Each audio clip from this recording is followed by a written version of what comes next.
오늘 준비한 내용은 트럼프의 버튼 찾았다. 야, 사실 누구나 네. 발작 버튼이 하나 있지 않습니까? 있죠. 이거 건드리면은 그렇게 유하고 침착했던 사람이 갑자기 이제 이성을 잃어버리는 컴플렉스. 그런 순간이 한 번씩 오지 않습니까? 맞습니다. 근데 이제 트럼프 대통령의 어떤 버튼을 찾은 게 아닐까 이런 것들을 많이 사람들이 얘기를 하기 시작했더라고요. 지금 삼춘기 소녀님 딱 그 말씀하시네요. 맞네요. 진핑이가 나 국채 팔래. 정확합니다. 오늘 그 얘기를 좀 해보려고 하는데 일단 어제 국내 증시에 대해서 간단하게 리뷰를 좀 드리면 이게 진짜 귀신 같아요. 우리가 어제 그 얘기하지 않았습니까? 그 숫자까지 온다 했는데. 네, 아니 설마 뭐 3% 이상 오를까요? 안 갑니다. 그랬잖아요. 근데 진짜로 딱 그 상호관세 부과 직전까지 올라가더라고요, 시장이. 이거 시장이 박명석 앵커 말을 따라가는 거 아니에요? 약간 그런가? 그 손준 선생님이 그러네. 여기로 몰린다 하면 다 그 반대편으로 가잖아요. 이것처럼. 제가 이제 시장을 지배하고 있는 거예요. 네. 그래서 아니나 다를까 SK하이닉스 어제 상한가 안 갔습니다. 그러니까요. 저도 조마조마하면서 봤어요. 저도. 네, 실제로 여기까지 올라갔었고, 근데 저는 조금 아쉬웠다. 그리고 또 뭐 흥미로웠다라고 할 수 있는 게 외국인이 그마에 팔았는데 3천억밖에 안 샀어요. 근데 6%가 급등했습니다. 네. 요거는 뭐 기관이 많이 사서 그렇다라고 볼 수도 있는 건데 제 생각에는 그 사이에 그냥 그게 없었던 것 같아요. 매물이 없었던 것 같아요. 매물이 없었다. 네, 그래서 안 팔지. 네, 못 팔고 내려왔잖아요. 못 팔고 급락했고 그 올라갈 때도 안 사면서 그냥 올라간 거죠. 비어 있으니까 공백이 돼 있으니까 저는 그렇지 않을까 싶고 지금이 그래서 변동성이 더 커질 수밖에 없는 장이다라고 이해하시는 게 나을 것 같습니다. 네. 하이닉스 치킨 못 얻어 먹은 게 발작 버튼이라고요? 우리 한번 보냅시다. 박명수 앵커를. 언젠가 계속 해보죠. 한 번에 파산까지 갈 한번 때까지 만들어 한번 가보시죠. 가보죠. 그래서 어제 그러면 왜 트럼프가 90일간의 유예를 결정했나에 대해서 전 세계 곳곳에서 경제 전문가들이 분석을 한 것들이 있습니다. 네. 그 중에 이제 그래도 신뢰할 수 있는 기관인 NBC에서 나온 내용들이 있는데 요거 해석을 한 걸 봤어요. 요거 흥미롭더라고요. 트럼프 대통령이 90일 유예 발표를 앞두고 일부 참모들이 지금 채권 시장이 공황 상태에 빠져 있다라고 전했다고 합니다. 네. 뭐 공황 상태라고 하기보다 엄청 긴급했겠죠. 네. 요 정도 워딩이 나왔으면. 그렇죠. 그러니까 원래 금리가 최근에 상승하고 있었는데 원래는 주가가 하락하고 투자자들이 안전자산을 찾으면 금리는 빠져야 되거든요. 네. 그걸 원래 노리고 있다라는 얘기가 있었는데 갑자기 금리가 이렇게 상승하고 그냥 상승이 아니라 급등을 하니까 주택 구매나 신용카드 빗상환에 많은 비용이 소요되고 기업들은 신규 대출에 더 많은 비용을 지불해야 되고 관세로 인해서 물가 상승까지 오면 이게 최악인 게 물가는 상승하고 주식은 떨어지고 국채금리 급등하고 이게 진짜 걷잡을 수 없이 최악이 되는 거거든요. 미국 그렇죠. 입장에서는. 근데 거기서 이제 베센트 씨가 달려가서 얘기를 한 거죠. 대통령님 이거는 좀 아닌 것 같습니다. 그리고 루트닉이라는 사람도 원래는 강경파인데 나바로가 완전 극단에 있다면 루트닉이 보기에도 이건 좀 아닌 것 같습니다. 루트닉도 나바로에 가까운 쪽 아닌가요? 그렇다고 생각을 했는데 이제 둘이 가서 트럼프한테 얘기를 하니까 관세를 중단할 것을 촉구했다고 행정부 관계자가 전했습니다. 근데 이거 가오상하는 일인데. 그렇죠. 그러니까 이제 그 가오상하지 않는 명분을 만들었던 게 다른 나라들이 지금 전화를 하고 있다. 그렇기 때문에 너희들은 유예를 해준다라는 내용이잖아요. 네. 그래서 실제로 금리가 이게 어제 지표거든요. 급등을 하다가 거기서 멈췄습니다. 이거를 조금 노렸던 게 아닌가라고 다들 이렇게 분석을 하고 있는데 오늘 또 주식 가격이 다시 급락을 했잖아요. 그렇죠. 금리가 다시 이거 고점을 다시 뚫었습니다. 그만큼 지금 시장은 채권 시장의 움직임에 굉장히 예민하게 반응을 하고 있다. 사실 오늘 주가가 급락한 배경은 뭐 굳이 찾자면 아마 다들 그럴걸요. 145%그 얘기할걸요. 중국의 그 관세가 그거였다. 근데 사실 중국이 보복을 한 것도 아니에요. 그러면은 굳이 이렇게까지 빠질 일인가? 라는 생각이 들어요. 그럼 변수가 딱 하나밖에 없다. 전 두 개라고 생각합니다. 하나는 엊그제 너무 급등했기 때문에. 그렇죠. 그거 있죠. 근데 그렇다고 해도 나스닥이 거의 5% 가까이 급락할 일인가? 저는 그렇게까지 생각하진 않습니다. 12%가 올랐다는 것 자체만으로 시장에는 엄청난 그 뭔가 이벤트가 됐거든요. 그렇죠. 이거는 확실히 불확실성 해소다 정도의 어떤 메시지를 준 건데 그 다음 날 바로 중국의 보복도 없이 5%가 빠졌다는 건 아무리 12% 올랐어도 5% 빠지는 건 말이 안 된다고 생각하고 거기에 플러스 금리가 또 잡으려고 했는데 또 못 잡았네. 이렇게 되면서 저는 추가로 하락을 했다라고 생각을 합니다. 트럼프 쫄. 그러니까 그게 두 가지 견해가 있어요. 일각에서는 네. 이건 쫄았다. 네. 예를 들면 민주당 지지자분들 네. 오히려 지금 미국의 약점이라고 평가할 수 있는 부분을 다 노출시켜 버렸다. 그렇죠. 큰일 났다라고 보는 경우가 있고 네. 반면에 반대쪽에서는 트럼프가 설마 그걸 몰랐겠냐? 이렇게 되면은 금리 올라갈 수 있다는 거 몰랐겠어? 근데 이제 그런 거죠. 그러니까 국채 얘기가 나왔는데 예. 트럼프 입장에서는 강하게 신뢰한 거 아니에요? 그러니까 제가 한 3일 전부터 이제 우리가 이제 한덕수 총리 이야기도 하고 하면서 네네. 계속 우리가 혈맹인지를 계속 확인하고 다녔잖아요. 그렇죠. 근데 이게 가령 중국만 국채 팔았다고 이렇게 올라가지 않을 거라는 가능성만 있다면 네. 뭐 EU든 일본이든 네. 다른 나라들도 국채를 팔 가능성을 트럼프는 그 혈맹으로서 확인했는데 통수 맞은 거 아닌가요? 생각을 못한 거다. 네. 그러니까 그런 얘기가 있더라고요. 사실 이에 대해서 음모론이 너무 많아요. 그쵸, 많죠. 국채 금리가 왜 이렇게 올라갔느냐. 일단 많은 사람들이 되게 가능성 높은 시나리오라고 생각하는 게 이제 중국의 국채 매도입니다. 네. 근데 최근까지 중국은 국채를 계속 팔아왔거든요. 네. 그렇기 때문에 지금 그 트럼프와 시진핑이 가끔 한 번씩 뜬금없이 만나요. 그럴 때 그 혹은 뭐 저번 정부 때는 그 누구죠? 옐런 전 재무장관이 네. 뜬금없이 자꾸 중국을 갑니다. 네. 그럴 때마다 도대체 뭘 하러 가는 걸까? 막상 그게 없어요. 성과가. 보면은 우리 그 국채 손님이니까. 예, 큰 손이니까 중국이 이거 뭐 앞으로 어떻게 할 거니에 대해서 약간 얘기를 하고 온다는 얘기들이 많아요. 그러니까 뭔가 뭐 사실 중국을 항상 팔 수만 있는 존재는 또 아니잖아요. 그렇죠. 보면. 그래서 사실 이미 많이 줄여놓은 상황에서 이 정도까지 영향력을 발휘할 수 있을까에 대해서 좀 물음표가 찍히고 반대로 일각에서는 그러면은 이 상황을 두고 이제 일본이라든지 유럽이라든지 다들 지금 국채 매도 러시가 나오고 있을 수 있다라는 가설이 하나 있습니다. 일본 혼자 그럴 리도 없고. 그렇죠. 이유도 짜증이 나 있으니까. 그리고 또 헤지펀드까지 지금 상황을 놓치지 않고 있을 것이다.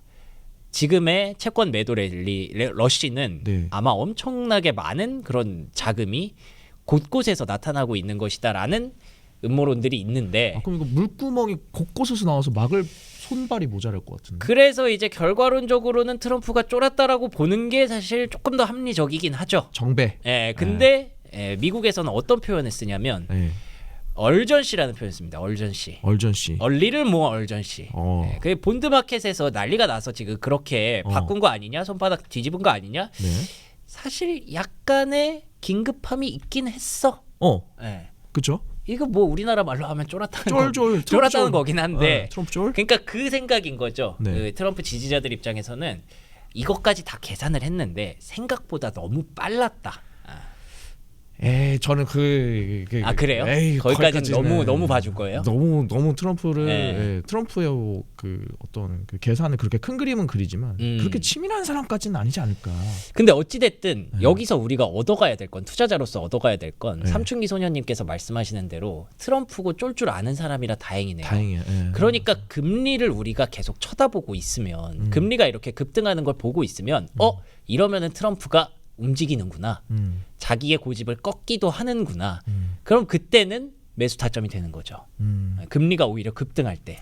그 타이슨이 명언을 했던 적이 있었는데요. 뭐죠? 누구나 다 계획은 있다. 그쵸. 나한테 쳐맞기 전까지.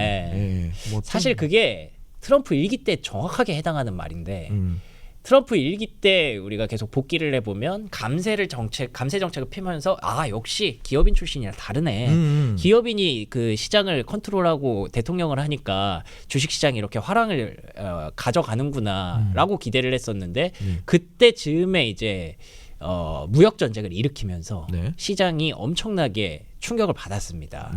근데 그럴 때도 그 트럼프는 기업인이다, 트럼프는 다를 것이다라고 기대했던 게 어차피 재선을 하려면 이대로는 갈 수 없다. 중간에 중국이랑 화해 제스처를 보이면서 점점 시장을 다시 부양시킬 거다. 시장 부양시키는 방법이 여러 가지가 있지만 거기서는 때린 걸 풀어주면 되니까 그쵸. 이게 트럼프의 어떤 거래 기술에 나오는 책이니까. 저도 그렇게 기대했는데. 예. 예. 근데 거기서 그렇게 가고 있었어요. 네. 갑자기 코로나가 터진 거죠. 예. 그러니까 알 수 없는 변수들이 너무 많다는 거를 트럼프가 그때 좀 몰랐던 것 같아요. 네. 뭐 알고 있었다고 할지라도 코로나가 터질 거라고 누가 계획대로 예상했겠습니까? 살 수는 없죠. 예. 그러니까 이제 일각에서 뭐 코로나가 일부러 뭐 중국에서 만든 거다 뭐 그런 음모론도 있지 않았습니까? 맞아요. 예. 뭐 그런 얘기도 있었는데 이번에도 어쨌든 트럼프의 계획대로는 지금 이렇게 관세를 때리다가 이렇게 금리가 급등하면 한 번씩 유화적인 제스처를 취하고 그러면서 조금씩 풀어갈 것으로 기대는 하고 있는데 우리가 걱정하는 건 그래서 아까 말씀드린 대로 금리가 이렇게 급등하면 트럼프가 나올 거니까 그때 사면 돼라고 말씀드렸지만 돌발 변수들이 너무 많을 수 있다는 거. 그렇죠. 그건 우리가 계산을 할 수가 없습니다. 저도 계산 못하고 럼프도 계산 못하고. 예. 이번엔 자기가 변수인 걸 모르나 봐요. 그쵸? 예. 본인도 변수인데 본인한테는 변수가 아니에요. 왜냐하면 본인이 어떻게 할지 알고 있기 때문이죠. 모르는 건 우리예요. 아 그러네요. 예. 우리만 변수라고 생각하지 본인한테는 변수가 아니기 때문에 그는 골프를 치러 다닐 수 있는 겁니다. 자. 아무렇지 않을 수 있는 거죠. 예. 근데 그의 태도가 급변한 건 너무나도 명확하게 금리 급등 시점이었고 사실 금리가 저도 왜 이렇게 올라가지 되게 이상했거든요. 저는 보지도 못했어요. 이제 알았어요. 예. 그러니까 이게 그 시장이 원래 급락하면 네. 금리가 당연히 따라서 내려가야 되는 건데 왜 이렇게 발작을 하지? 그 연준도 뭐 끄떡이 없잖아요. 네. 예, 이럴 때 구해줄 생각도 없고 그러니까 이게 결국에는 트럼프 정부가 제일 얼전시하게 생각하는 지표구나라는 결론으로 이르게 됐죠. 말씀하신 것처럼 그 약점을 노출해놓고 시작해가지고. 네. 네. 그러니까 베센트 재무장관이 취임할 때 초기부터 우리는 금리를 중요하게 생각한다라고 얘기를 했거든요. 그렇죠. 예. 그래서 베센트와 트럼프의 스탠스가 주식 빠질 때 아무 생각이 없어요. 맞아요. 생각이 없는 것처럼 얘기를 해요. 왜냐하면 주식이 빠지면 금리도 빠지고 있겠네라고 기대할 수 있으니까. 네. 근데 이렇게 얼전시가 발동됐을 때는 주식은 그때도 빠지고 있었고 맞아요. 근데 금리가 반대로 올라오기 시작했거든요. 예, 이거 그래서 실제로 그들은 주식시장이 전혀 중요하지 않을지도 모릅니다. 예, 우리가 생각하는 건 주식만 보고 투자하니까 주식 빠지는데 트럼프 뭐 해야 되는 거 아니야? 그게 아니라 채권 금리 급등하네. 그래야 이제 트럼프가 움직일 수 있다는 거라고. 일단 저는 아직은 가설이니까 제가 뭐 트럼프도 아니고 알 수는 없으니까. 예. 비빔밥님이 미국이 쫄았다고 해석한 거예요? 전 75개국 유예해준 거 보고 찐으로 75개국은 거래 중이긴 할 것 같은데. 거래는 하고 있죠. 네. 예, 근데 그게 사실 본질은 아니라고 생각을 해요. 저는. 제가 봤던 건 사실 거래하고 있고 근데 뭐 지금 아까 뭐 얘기 나왔던 거 뭐 수많은 음모론 중에 하나겠지만 네. 뭐 지금 이렇게 금리가 가장 발작 버튼이면은 예. 채권 파는 것도 충분히 어떤 딜에 들어갈 수 있는 건데 그렇겠죠. 왜냐면 어젠가 그저께였죠. 그 결국에는 이제 그 모두 다 예외 없이 다 유예를 해준 거잖아요.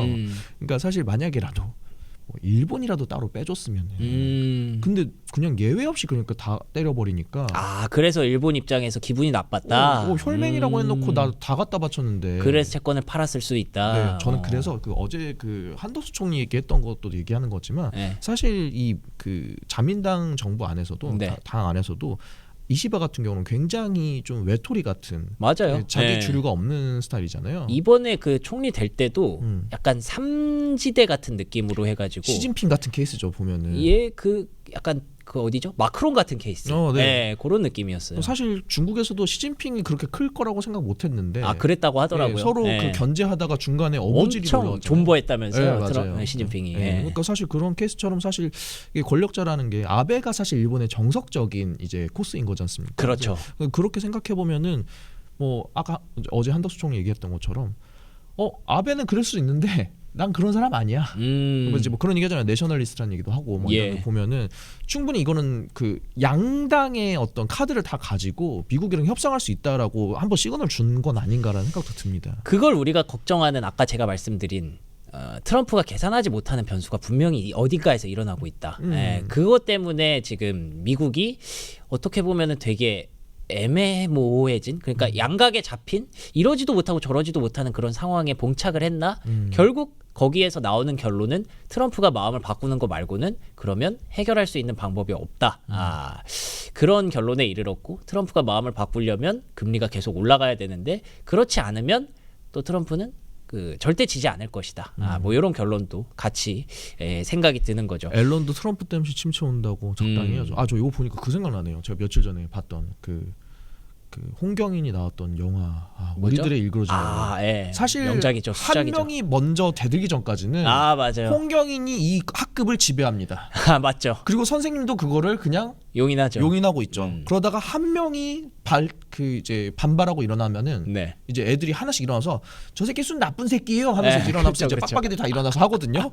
지금 그런 상황으로 갈 수도 있습니다. 또 그래서 지금부터 이제 이 베센트라는 인물이 굉장히 중요해졌다. 이 일기 때도 마찬가지라고 하더라고요. 그때도 막 나바로가 막 열심히 하다가 결국에 우리가 기억나는 사람은 문우신이거든요. 근데 지금도 막 나바로랑 뭐 로트닉이랑 막 얘기하다가 결국 앞으로 이제 베센트가 전면에 나설 거고 그리고 아까 뭐 음모론 중에 헤지펀드 얘기도 했었잖아요. 이 사람이 헤지펀드 출신이잖아요. 해본 사람입니다. 뭔 재무장관은 헤지펀드 출신을 쓰네요? 그것도 진짜 센세이션이었죠. 이 사람이 실제로 영국의 국채를 망가뜨려 본 사람입니다. 그렇기 때문에 더 얼전시하게 얘기를 했던 거죠. 그래서 앞으로 이 사람의 발언에 좀 더 무게가 실릴 수 있다라는 거 여러분들이 다시 말씀드리고 유럽, 일본, 한국이 같이 싸우기엔 미국에 팔아야 할 자동차 경쟁국 아닌가요? 그래서 지금 얘기가 나오는 게 결국 유럽이 어느 편에 설 것이냐. 이게 되게 큰 돌발 변수 중에 하나입니다. 적의 적은 친구라고 하잖아요. 그렇죠. 둘 다 까이니까 야 우리라도 어떻게 좀 뭉쳐보자. 중국이랑 유럽이 관세 대응을 논의하고 있다는 소식이고 실제로 유럽이 이 미국과 중국에게 게임 체인저가 되었다. 어디에 붙느냐가 되게 중요한 그런 이벤트가 됐다고 합니다. 그래서 간밤에 유럽이 대미 보복 관세를 20일간 보류하기는 했어요. 근데 그러면서 만약에 대화 안 되면 뭐 하겠다고 했냐면 디지털세, 그러니까 그 빅테크 기업들 세금 또 물릴 거다. 트럼프 이거 진짜 제일 싫어할 거거든요. 빡세죠, 알파벳. 빅테크 귀찮게 하는 거. 그렇기 때문에 지금 유럽이 계속 카드를 놓고 저는 유럽이 어떻게 저렇게 경기도 안 좋은데 어떻게 저렇게 큰 소리를 칠 수 있지? 이런 모든 그 정치적인 어떤 관계라든지 외교적인 그 수사를 다 알고 있는 것 같아요, 유럽이. 그쵸. 우리도 생각을 하는데 이들이 모르겠습니까? 그리고 어찌됐든 헤리티지가 많은 국가잖아요. 그래서 거기서 이제 이득을 취하려는 거죠, 유럽도. 유럽 나름대로. 그래서 이런 복합적인 이해관계들이 뭉쳐 있을 때 과연 트럼프가 생각하는 대로 본인의 국정이 흘러갈 것이냐, 보호 장치들을 얼마나 잘 마련하고 있을 것이냐, 이게 앞으로의 시장의 어떤 중요한 포인트가 될 것 같습니다. 오늘 아침에 보니까 근데 이게 진짜 완전 서로 치고받고 싸우는 게 호주한테는 손을 내미는데 중국이 또 호주는 니네랑 같이 안 갈 거임? 아니 호주는 이미 미국 줄에 섰어요. 오래됐어요. 아니 호주한테 뭐 관세 때린다는 거 기사 본 적 있습니까? 그러네요. 호주 영연방인데 뭐 그런 건 상관없나 보네요. 전혀 없습니다. 호주는 오히려 이미 호주가 또 갖고 있는 강점이 이제 철강 쪽이잖아요. 그런 것들에 대해서 뭐 철강 관세 뭐 이런 거 나올 때도 이미 호주는 미국 줄 잘 타고 있었기 때문에 중국이 호주 다시 못 잡아갑니다. 중국은 지금 미국 빼고 다 한번 엮어보려고 하고 있는데. 맞아요. 다 건드리는 거죠. 근데 거기서 이제 우리나라는 미국 줄을 타기로 한 거고. 앞으로 어떤 지렛대를 활용할지 우리나라의 어떤 선택지도 중요해지고요. 사실 우리들의 일그러진 영웅에서는 엄석대를 모두 비난할 때 다 같이 비난했거든요. 그렇죠. 이럴 때 엄석대 옆에 잘 서 있으면 그렇지. 선생님이 그래 석대야 다음부터 잘하자 이래버리면. 근데 거기에서 중요한 변수는 엄석대가 안 무너져야 됩니다. 안 무너져야 합니다.